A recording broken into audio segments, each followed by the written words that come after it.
전쟁이 끝났을 때 다이애느와 랜돌프와 사라는 나이가 각각 36, 34, 그리고 31세였다. 다이애느는 세 아이들에게 시간을 많이 할애하고 있었다. 던컨 샌디스의 의원 생활은 1945년의 낙선으로 인하여 잠시 중단되었으나 정치는 결코 포기하지 않았다. 윈스턴은 던컨을 존경했고 또 좋아했다. 얼마 안 가서 스트리트 햄이라는 선거구는 던컨을 받아들였는데 1950년도에 던컨은 이 선거구에서 당선되었고 1951년부터 1964년까지 의원직을 계속 유지했다. 따라서 불어나는 가정과 정치 활동을 하고 있는 남편을 가진 다이애느는 아주 충만된 생활을 하고 있었다. 다이애느와 던컨은 가끔 차트웰에 왔고 나중에는 체크스에도 왔으며 다이애느와 아버지와의 관계는 항상 따스하고 애정이 넘치는 것이었다. 그러나 다이애느와 어머니와의 관계는 평안과 아늑함이라기보다는 경계와 근심하는 분위기처럼 보였던 때가 너무나 자주 있었다. 랜돌프는 강연도 하고 기자 생활도 하고 작가 생활도 하고 정치인 생활도 했다. 그는 대단히 성실하고 애정이 깊었으나 마음이 안정되지 못했다. 불행히도 전쟁 중 그가 잠깐 동안 집에 왔을 때 감정적으로 성을 내어 소동을 냈던 것이 부모와의 사이에 영구적인 상처를 남겨놓았다. 그러나 부모에 대한 랜돌프의 효성의 유대는 단절되지 않았으며 다시 노력하겠다는 욕망도 저지되지 않았다.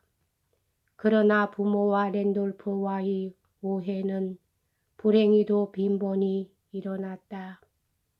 클레멘타인은 랜돌프의 소동과 시끄러운 논쟁을 참을 수가 없었다. 그러나 클레멘타인은 실제로 성을 내는 경우는 드물고 그 대신 그저 냉담하게 침묵을 지키는 것이었다. 그럼에도 불구하고 랜돌프가 클레멘타인을 기쁘게 해주려고 노력하면 클레멘타인은 정말로 기뻐했던 것이다. 그리고 랜돌프는 클레멘타인이 재정적으로 도움을 줄 수 있었던 것에 대하여 아주 고맙게 생각하고 있었다. 랜돌프와 파멜라 딕비의 결혼이 1945년 12월에 이혼으로 끝나자 윈스턴과 클레멘타인은 슬픔에 잠겼다. 왜냐하면 그들은 며느리를 매우 좋아했고 1940년에 태어난 손자를 몹시 사랑했기 때문이다. 1948년 11월에 랜돌프는 준 오스본과 결혼했다. 윈스턴과 클레멘타인은 그녀를 환영해 맞이했으며 랜돌프가 어느 정도의 가정의 평화와 행복을 찾기를 바랐다. 랜돌프는 그동안 생활에서 깊은 고독감을 느껴왔던 것이다. 랜돌프는 많은 재능과 관대한 마음을 갖고 있었으나 결혼 생활은 적성에 맞지 않았던 것처럼 보인다. 1949년에 아라벨라라는 귀여운 아기가 태어났다. 그런데 랜돌프와 준이 불행하고 소란스러운 결혼 생활을 참고 견뎌온 것은 주로 이 여자아이 때문이었다. 그들은 13년간 결혼 생활을 하다가 1961년에 드디어 이혼하고 말았다. 윈스턴과 클레멘타인은 자식들의 결혼의 실패에 대해서 항상 가슴 아파했다. 윈스턴은 왜 젊은 사람들이 화해를 해서 다시 같이 살려고 노력을 하지 못하는지 이해가 가지 않았다. 윈스턴은 자신의 반석 같은 결혼 생활에서 덕을 보았던 사실을 알고 있었으며 일단 사랑을 하여 결혼을 하면 그 후부터는 행복하게 사는 것이라는 견해를 갖고 있었다. 클레멘타인은 불행한 결혼 관계에서 발생하는 감정적인 분규와 굳어진 태도를 더 잘 이해하고 있었다. 결혼에 대한 클레멘타인의 기준은 매우 엄격했다. 그러나 클레멘타인이 자기 자식이나 친구들의 결혼의 불행에 대해서는 비판도 하지 않고 공정하게 대해주는 것을 보고 필자는 가끔 감동을 받았다. 준에 대한 부드럽고 이해심이 많은 편지 한 통이 아직도 남아있다. 이 편지는 1950년 3월에 며느리가 쓴 편지에 대해서 클레멘타인이 답장으로 보낸 내용이다. 사랑하는 준, 너희 편지를 받아보고 랜돌프를 보니 무척 슬펐다. 결혼은 뿌리를 깊이 박는 법이야. 그리고 너희 둘이는 이 뿌리가 폭풍우가 지나가도 흔들리지 않게 되기를 기원한다. 내가 너에게 도움을 줄 수 있다고 생각하면 주저 말고 나에게 오너라. 사라는 군에서 제대한 이후 1935년에 무대에 첫 데뷔한 이래로 항상 소원하던 무대 생활을 다시 시작했다. 이번에는 음악이 들어있는 짧은 희극이 아니라 순수한 무대 연극이었다. 1946년 여름에 사라는 빅토리아 시대의 극인 게스라이트의 주연을 받았는데 이때 윈스턴과 클레멘타인은 이 연극을 구경하러 갔었다. 그해 가을에 사라는 이탈리아 영화 회사와 계약을 맺고 로마로 갔다. 로마에 가서 일을 하기 시작한 지 얼마 안 되어 사라는 병이 났다. 병이 곧 낫지 않는 것이 분명해지자 윈스턴과 클레멘타인은 필자를 보내서 사라가 자신을 잘 돌보도록 보살피게 했다. 물론 필자는 뜻밖의 여행과 또 사라와 같이 있게 된다는 생각에 기뻤다. 그러나 이 여행은 필자의 개인 생활에 있어서 숙명적인 순간과 일치하게 되었다. 필자는 아빠와 같이 파리에 잠깐 들른 적이 있었는데 이때 필자는 영국 대사관에 근무하는 크리스토퍼 소머스라는 사람을 만난 적이 있었다. 거리가 멀고 서로 간에 해야 할 의무가 있었음에도 불구하고 그와 필자의 우정은 싹트고 있었다. 그런데 필자가 사라와 합류하기 위해 로마로 가려는 순간에 크리스토퍼는 휴가차 런던으로 오게 되어 있었다. 그는 황급히 자신의 계획을 수정하고 필자와 같이 로마로 갔다. 사라는 서서히 그리고 완전히 병이 회복되었다. 소미스는 로마에 있는 동안 휴가가 끝나기 전에 필자와 약혼을 했다.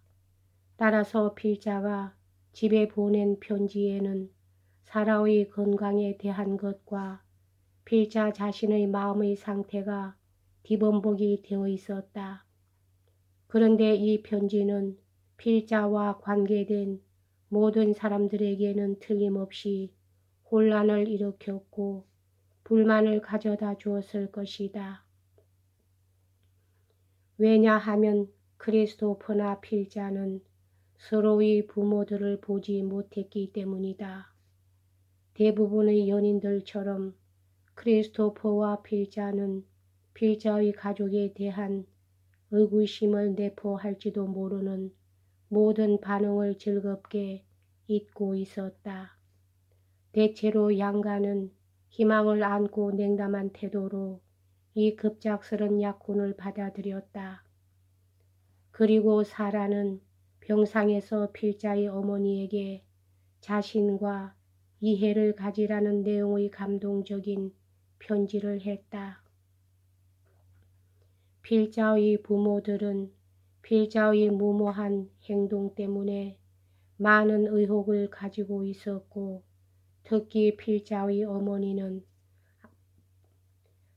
아주 걱정을 하고 있었다. 그러나 필자의 부모들은 크리스토퍼와 필자가 집에 도착하자 환영을 해 주었고 사랑을 표시해 주었다. 아버지는 크리스토퍼를 처음 만났을 때부터 서로 좋아하게 되었다. 그들은 따스하고 감동적인 관계로 시작하다가 서로 사랑하고 신뢰하게 되었다. 그리고 그들의 참된 우정은 필자의 결혼의 행복을 증진시켜 주었다. 그리고 아버지가 크리스토퍼에게 많은 것을 주었다면 크리스토퍼도 아버지에게 젊은 세대로부터의 신선한 분위기를 가져다 드릴 수 있었던 것이다. 크리스토퍼의 기백이 넘쳐 흐르며 유쾌한 성격은 아버지의 생활을 재미있게 만들었다. 그리고 크리스토퍼는 일단 정치에 발을 들여놓은 후에는 윈스턴과 하원의 여야 젊은 정치인들과의 교랑 역할을 하는 데 있어서 아주 실질적인 역할을 할 수 있었다. 어머니는 크리스토퍼를 환영했고 애정을 표시했으며 우리들의 약혼을 공개적으로 반대하지는 않았으나 우리들 가족에 갑자기 들어오게 된 이 낯선 사람에 대해서 깊은 의구심을 갖고 있었다. 또한 어머니는 필자의 변하기 쉬운 성격을 고려해보고 필자가 정말로 마음을 정했는지에 대해서도 궁금히 여겼던 것이다. 6년 전 필자가 연애에 심각하게 말려들었을 때 어머니는 스슴치 않고 자신의 모든 영향력을 발휘하여 필자의 약혼을 취소시키게 했다. 왜냐하면 어머니는 필자가 진실로 사랑하고 있지 않다는 것과 필자는 너무나 어린 데다 이러한 문제에 대해서는 경험이 거의 없다는 것을 확신하고 있었기 때문이다. 그러나 이제 상황은 달랐다. 필자는 나이가 24이고 세상에 나와 경험도 했다. 그래서 필자가 크리스토퍼와 결혼하기를 결심했다면 어머니는 묵인해 줄 것이며 우리 둘을 도와줄 것이다. 그러나 필자와 크리스토퍼는 어머니의 태도가 아버지의 태도보다는 우리들의 결혼에 대해서 덜 열광적이라는 것을 알고 있었다. 늦가을에 클레멘타인의 건강은 좋지 않았다. 여름 휴가 중 라크레만에서의 사고가 몸을 완전히 약화시켰으며 그 후 그녀의 늑골은 오랫동안 그녀에게 고통을 주었다. 클레멘타인은 점차로 더 피로해지더니 12월 초에는 의사의 권고대로 모든 약속을 다 취소해버리고 완전히 휴식을 취했다. 우리들은 크리스마스를 차트웰에서 아주 조용히 보냈다. 이제 필자의 결혼식은 2, 3주일밖에 남지 않았다. 그러나 필자는 부모와 행복한 관계를 가진 자식들이라면 누구나 의당 그렇듯이 결혼은 부득이 부모와 자식들 간의 관계를 변화시킬 것임에 틀림없다는 것을 갑자기 느끼게 되었다. 그래서 크리스마스 이브에 필자는 어머니에게 편지를 보냈다. 여기까지 하겠습니다.